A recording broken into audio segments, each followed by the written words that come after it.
selalu bilang bahwa harus tegas berkaitan mengenai penanganan COVID ini karena kesehatan itu jadi utama dan terutama gitu ya Mas Derajat ya? Iya.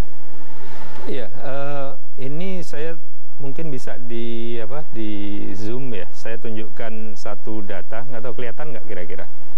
Ya, jadi ini saya membandingkan antara Indonesia, Vietnam dengan Taiwan. Ya, Mbak Mano sama para pemirsa itu bisa melihat kasusnya kalau kita bagi per 100.000 penduduk, ya. Per 100.000 penduduk Indonesia itu 201. Ya. Ya. Kemudian sementara Vietnam itu hanya 1,4.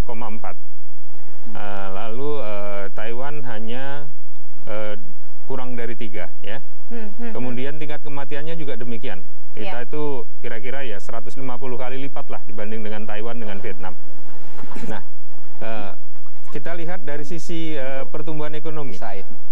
Pertumbuhan ekonomi kita lihat Indonesia ya di kuartal kedua kita tahu minus 5 ya, kemudian di kuartal ketiga minus 3,5 ya kira-kira ya.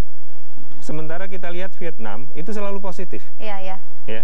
Kemudian Taiwan itu hanya kuartal kedua minus 0,58, habis itu positif lagi. Ya. Jadi persamaan Vietnam dengan Taiwan itu apa?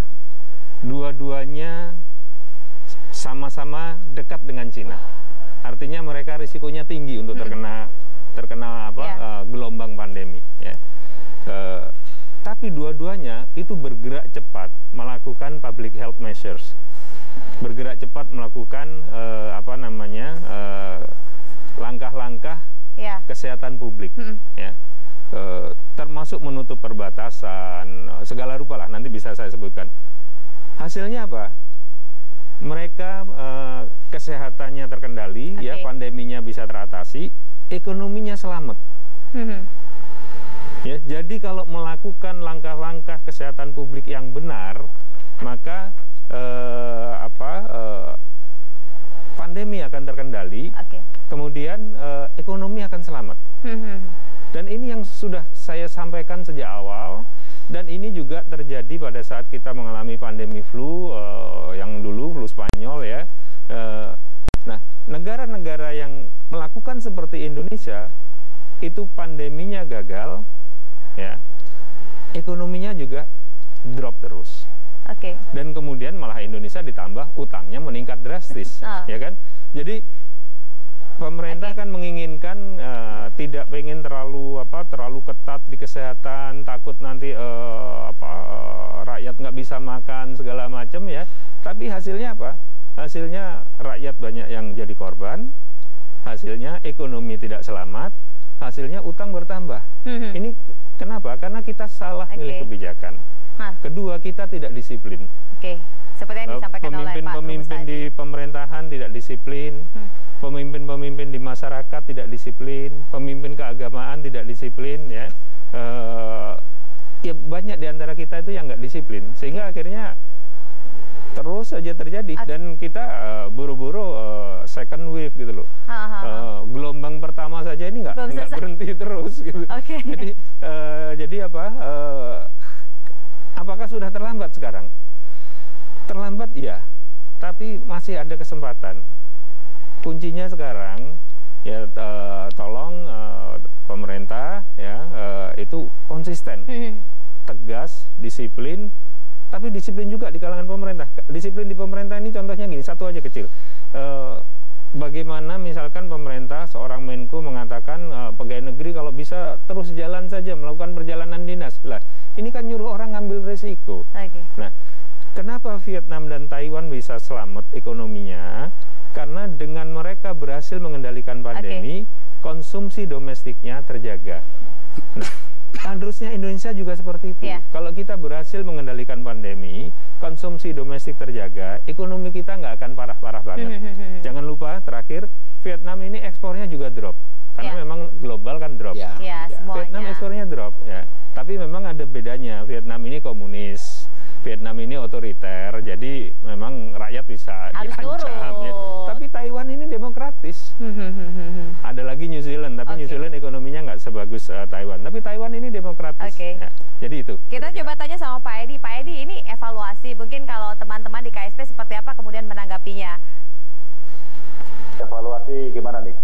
Ini berkaitan tentang bahwa catatan-catatan banyak hal yang ternyata masih belum cukup konsisten dan masih belum efektif kalau untuk menangani karena masih terus bertambah kasusnya, Pak.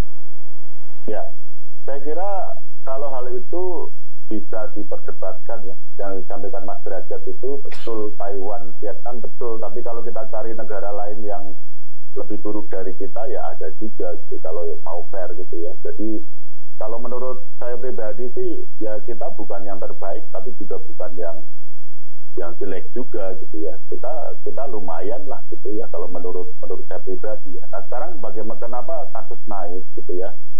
Memang kita naik turun ya, bukan naik terus juga ini. Kalau di judulnya kita ini kan naik terus, sebenarnya bukan naik terus ya. Kalau saya bilang sih naik turun gitu ya. Kalau saya melihatnya, saya lebih suka melihat kumulatif positivity rate ya. Karena kalau jumlah kasus itu kan sangat dipengaruhi oleh jumlah tes. Dan kumulatif positivity rate kita memang sempat naik 14,3%, sempat turun jadi 14,0%. Saya bicara tentang bulan terakhir ya.